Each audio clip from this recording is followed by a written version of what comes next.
Sometimes it makes sense for an image to be cropped into a shape that's relevant to your presentation, and that's what I'm going to show you in this quick tutorial.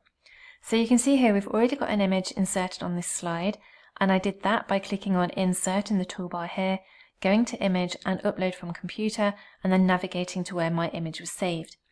Now if you keep an eye on the toolbar here at the top, so when we click on the slide you can see that we've got these slide options here on the toolbar.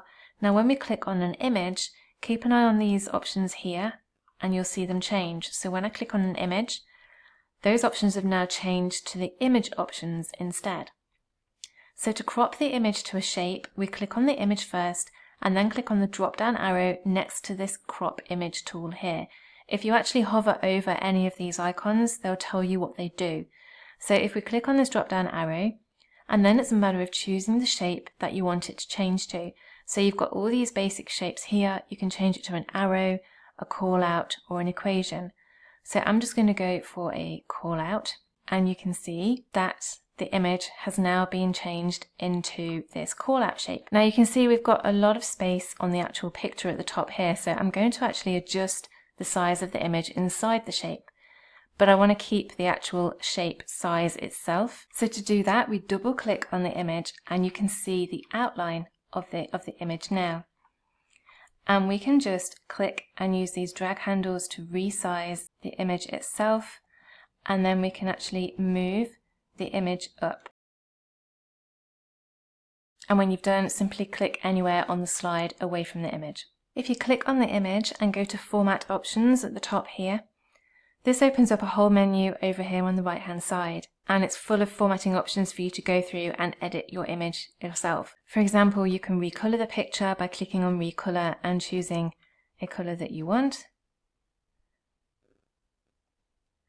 And you can add a drop shadow if you want to as well. Once you've finished with the formatting options here on the right hand side, you can quickly click on the cross here in the top right corner and it will remove that pane. You've also got the options on the toolbar up here as well across the top.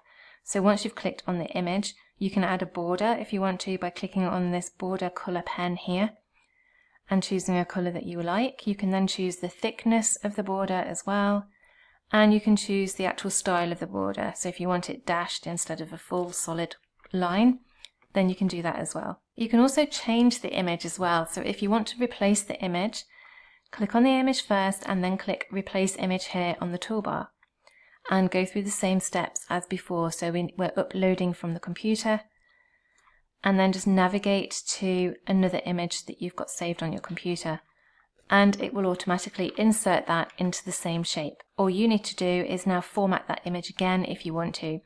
Again, you can just double click on the image and you can resize it if you want to. You can move it as well within the shape itself. And if you want to change the shape, then click on the image, then click the drop down arrow again next to the crop image icon and choose a different shape if you want to. And you can see the image is automatically placed inside that shape. If you want to get rid of the shape and bring the image back to its original format, then click on the image, go up to the toolbar and click on this reset image icon here, and job done.